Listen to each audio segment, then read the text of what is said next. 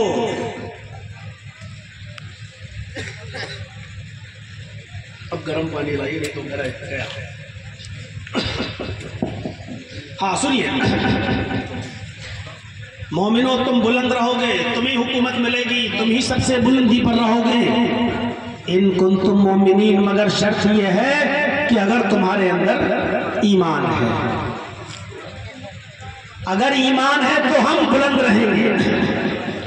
آج ہم بلندی پر نہیں ہیں، بلکہ آج ہم پست ہیں، پسپا ہیں، ذلیل ہیں، خوار ہیں، نادم ہیں اور شرمندہ ہیں کہ نہیں؟ کسی بھی مسلمان کو کھڑا کر کے پوچھو کہ مسلمان آج بلندی پر ہے، مسلمان آج عروج پر ہے، مسلمان آج اونچائیوں پر ہے، عزتیں مل رہی ہیں مسلمانوں کو؟ نہیں. صرف ہندوستان کو چھوڑ دو، پوری دنیا میں کسی ایک جگہ پر جا کر دیکھ لو، پوری دنیا میں کوئی ایک ملک جا کر دیکھ لو، کسی ایک جگہ پر بھی مسلمان آپ کو عزت کے ساتھ نہیں ملے گا، آپ کو بلندی پر نہیں ملے گا. آپ نظر ڈالیں، آپ عراق کا حال دیکھ لیں، آپ ایران کا حال دیکھ لیں، آپ سیریا کا حال دیکھ لیں، آپ لبنان کا حال دیکھ لیں، آپ فلسطین کا حال دیکھ لیں، آپ دنیا کے کسی بھی مسلم ملک کا حال دیکھ لیں اور پھر اندازہ لگائیں کہ آپ کہاں پر بلند ہیں. ضربت علیہم الذلۃ والمسکنہ. کائنات کے کسی دور میں مسلمان اتنا ذلیل نہیں تھا، کائنات کی کسی دور میں مسلمان اتنا رسوا نہیں تھا، کائنات کی کسی دور میں مسلمان اتنا ذلیل نہیں تھا جتنا آج ہے، جتنا آج ہے. قرآن تو یہ کہہ رہا ہے کہ تمہیں ہم بلندی دیں گے، تمہیں حکومت دیں گے، تمہیں عزت دیں گے، مگر پہلے تم اپنے اندر ایمان تو پیدا کرو. مومن تو ہو. آج ہم بلندی پر نہیں ہیں، آج ہمیں عزتیں نہیں مل رہی ہیں، آج ہمیں حکومتیں نہیں مل رہی ہیں، سرداری نہیں مل رہی ہے. اس کا مطلب یہ ہے کہ ہمارے اندر ایمان نہیں. یہ مطلب نکالیے. تو اسلام کی سب سے بڑی خوبی یہ ہے کہ یہ سب کا دھرم ہے، سب کا مذہب ہے. ہم یہ بتانے میں ناکام رہے. پہلی آیت ہو گئی. آئیے. شرع لكم من الدين ما وصى به نوح والذي أوحينا إليك وما وصينا به إبراهيم وموسى وعيسى أن أقيموا الدين. اے محمد صلی اللہ علیہ وسلم، ہم نے آپ کو وہی دین دے کر بھیجا ہے جو دین میں نے آپ سے پہلے نوح کو دے کر بھیجا تھا، اور نوح کے بعد جس دین کی کہ نفاذ کا حکم ہم نے ابراہیم کو دیا تھا، موسیٰ کو دیا تھا اور عیسیٰ کو دیا تھا، وہی دین دے کر ہم آپ کو بھیج رہے ہیں. تو اسلام کی سب سے پہلی خصوصیت یہ ہے کہ یہ دین سب کا ہے. اور اسی لیے جتنے بھی آسمانی مذاہب ہیں دنیا میں آئے، اللہ رب العالمین نے جن کو کتاب دی اور آسمانی کتابیں جن کے اوپر نازل کی، اللہ نے ان کو دعوت دی ہے. قومی یکجہتی کے حوالے سے اس آیت کو بھی سن لیجئے. سب کا کلمہ بھی ایک تھا، سب کا کلمہ ایک تھا.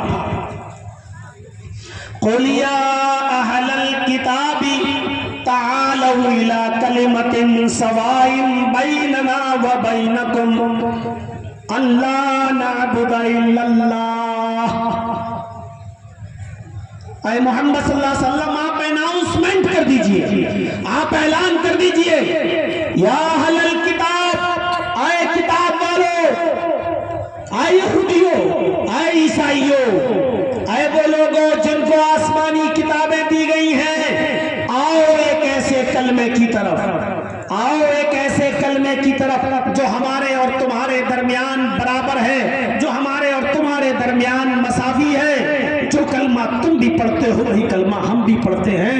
پھر ناراضگی کیسی، پھر دوری کیسی، پھر نفرت کیسی.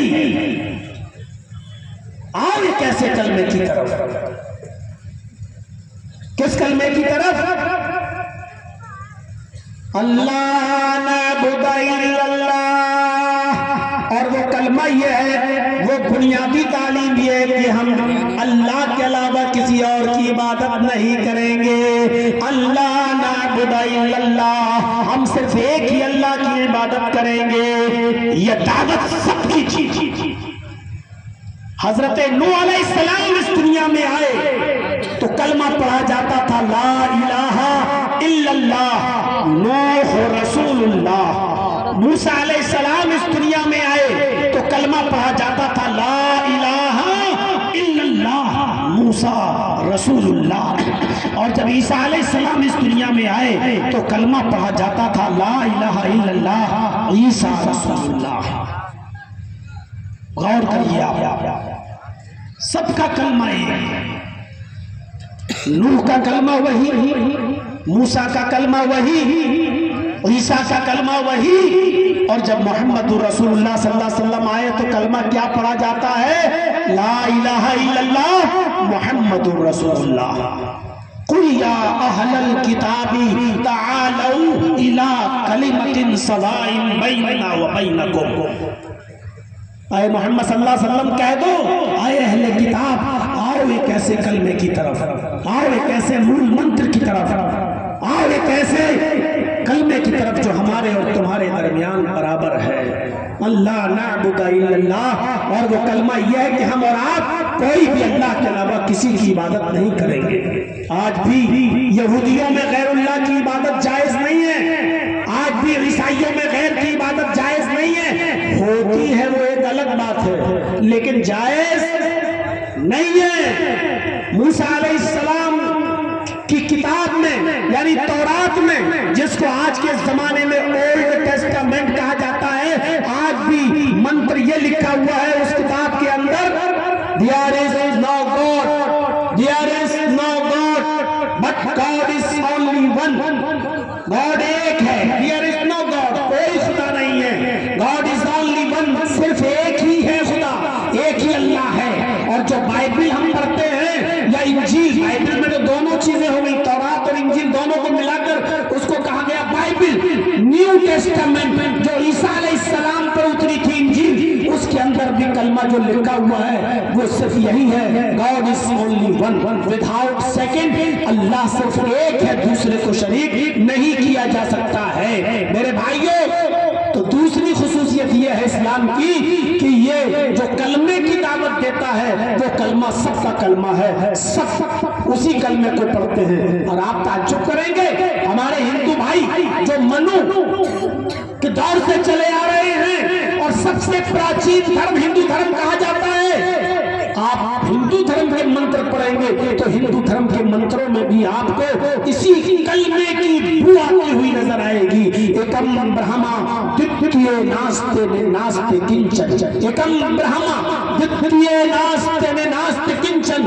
ایک ہی برہمن کا رچیتا اور رچنا کار ہے، دوسرا نہیں ہے. نیہ بالکل نہیں ہے، نہ قطعی نہیں ہے، ہرگز نہیں ہے، اور کنچن ذرا سا بھی نہیں ہے. اس منتر کو دیکھیے آپ، جو آج بھی رگ وید اور یجروید دونوں ویدوں میں لکھا ہوا ہے، صاف شبدوں میں لکھا ہوا ہے، ایکم برہما دتیے ناستے ناستے کنچن. اس برہمن کا رچیتا اور رچنا کار ایک ہی ہے، دوسرا نہیں ہے، بالکل نہیں ہے، قطعی نہیں ہے، کنچن ذرا سا بھی نہیں ہے. آپ اس منتر کو دیکھیے اور پھر یہ کلمہ پڑھیے، لا الہ الا اللہ، اللہ کے علاوہ کوئی معبود نہیں ہے.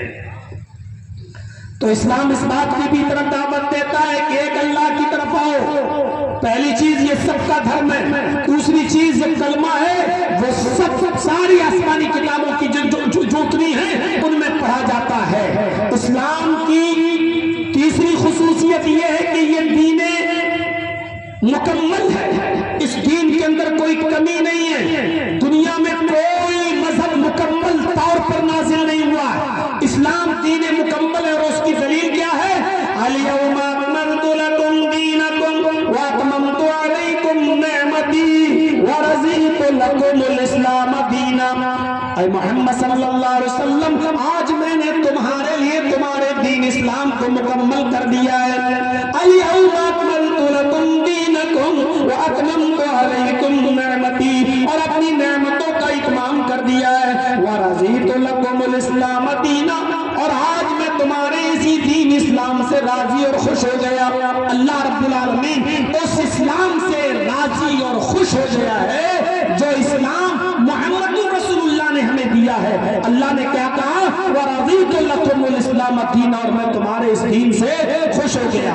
ہر مسلمان غور کرے، محمد رسول اللہ نے ہمیں جو دین دیا تھا وہ کون سا دین تھا، اور آج ہم جو دین دیکھ رہے ہیں اور جس دین کو اپنا دین سمجھ رہے ہیں وہ کون سا دین ہے. ہر چیز پرکھی جائے گی، چاہے وہ نماز ہو، روزہ ہو، حج ہو، زکوٰۃ ہو، معاملات ہو، کوئی بھی ہو، وہ پرکھا جائے گا محمد رسول اللہ صلی اللہ علیہ وسلم کے دین پر. اگر نبی اکرم نے دیا تھا تو ہم کریں گے، نبی اکرم نے نہیں دیا تھا تو ہم اس کو دین سمجھ کر نہیں کر سکتے.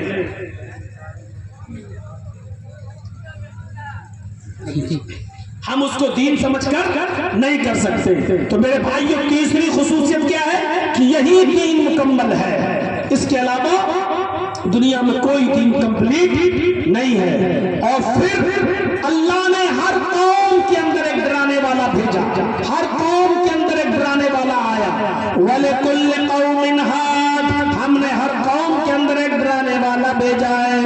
اور اللہ نے ہر امت کے اندر ایک رسول بھی بھیجا ہے. وَلَقَدْ بَعَثْنَا فِي كُلِّ أُمَّةٍ رَسُولًا أَنِ اعْبُدُوا اللَّهَ أَنِ اعْبُدُوا اللَّهَ وَاجْتَنِبُوا الطَّاغُوتَ، ہم نے ہر امت کے اندر ایک رسول بھیجا.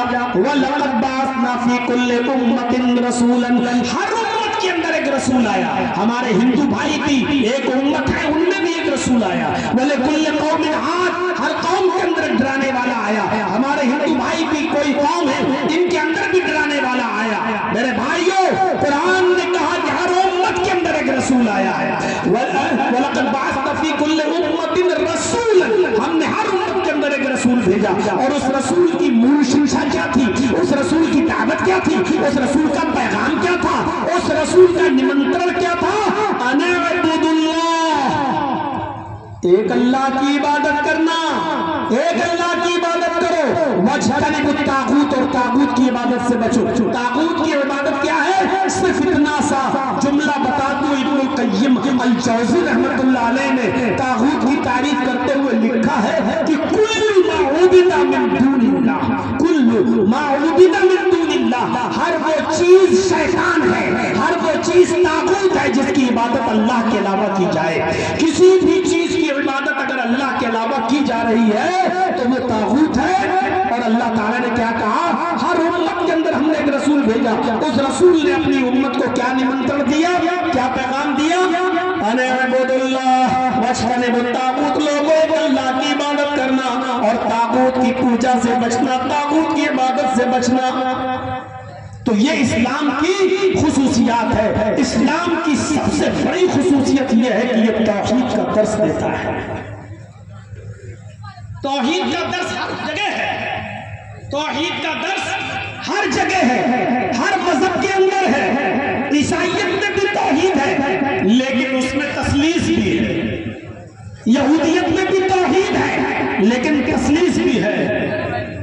تو شرک سے پاک اور صاف اگر کوئی مذہب ہے تو وہ اسلام ہے. آپ کہیں گے کیسے؟ مسلمان شرک کرتا ہے وہ ایک الگ مسئلہ ہے، لیکن اسلام میں شرک نہیں ہے. اسلام میں شرک نہیں ہے. آپ عیسائیت میں دیکھ لو، عیسائیت میں ابھی میں نے آیت پڑھی تھی نا، the God is only one without second، ایک ہی اللہ ہے دوسرا نہیں. یہ عیسائیت میں لکھا ہے، اولڈ نیو ٹیسٹامنٹ میں ایک ہی اللہ ہے دوسرا نہیں، دوسرے کو شریک نہیں کیا جا سکتا. لیکن اسی عیسائیت میں یہ بھی لکھا ہوا ہے عیسیٰ، مریم اور اللہ یہ تینوں ایک ہیں اور ایک تین ہے. 1/3 اور 3/1 سمجھ رہے ہیں نا؟ عیسیٰ ہی اللہ ہے، عیسیٰ ہی مریم ہے، مریم ہی عیسیٰ ہے، مریم ہی اللہ ہے، اللہ ہی عیسیٰ ہے، اللہ ہی مریم ہے. یہ 1/3 اور 3/1 کا بھی فارمولہ ہے بائبل کے اندر. اولڈ ٹیسٹامنٹ میں عیسائیت ان تینوں کو ایک اور ایک کو تین مانتی ہے. یعنی آپ نے عیسیٰ کو پکارا تو اللہ کو پکار لیا، آپ نے مریم کو پکارا تو آپ نے اللہ کو پکار لیا، آپ نے اللہ کو پکارا تو اللہ کو پکار لیا. یعنی اللہ ہی عیسیٰ ہے، اللہ ہی مریم.